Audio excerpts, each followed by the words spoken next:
Nous renversons les raisonnements. 2 Chroniques, chapitre 10, verset 5. Comment Dieu subvient-il à nos besoins? Un jour à la fois. Vous souvenez-vous des Israélites dans le désert? Dieu les a nourris fidèlement, jour après jour, avec la manne du ciel. Mais certains, par manque de confiance en Dieu, voulaient s'assurer d'en avoir assez pour le lendemain et en ramasser davantage. Cependant, Dieu les autorisait à recueillir uniquement ce qu'il fallait pour chaque jour. Lorsqu'ils tentaient d'en prendre plus, l'excès pourrissait.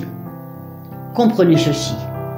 Lorsque vous vous inquiétez de l'avenir ou de ce qui vous dépasse, c'est comme si vous cherchiez à stocker de la manne pour demain. Très vite, vous vous sentez mal. Dieu veut que vous lui fassiez confiance et que vous lui confiez tous vos problèmes, ceux de demain, car ils sont trop grands pour vous. Vous ne recevez que la grâce suffisante pour aujourd'hui. Alors saisissez l'instant présent. Vous tourmentez-vous à dire « et si » ? Et si je me blesse ou tombe malade ou perds mon emploi? Et si les gens ne m'aiment pas ou ne m'acceptent pas? Et si je finis seul sans avoir connu l'amour?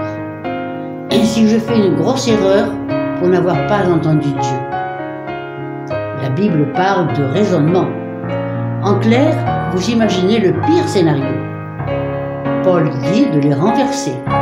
Sinon, vous vivrez dans la crainte de ce qui n'est pas arrivé et ne se produira peut-être jamais. Et si vous croyez avoir tout compris, Dieu vous surprendra avec quelque chose de différent et de meilleur. Tout ce temps serait perdu. N'avez-vous pas déjà perdu assez de temps à vous inquiéter? Voici une suggestion. Et si cette année, vous vous demandiez et laissiez Dieu être Dieu dans votre vie?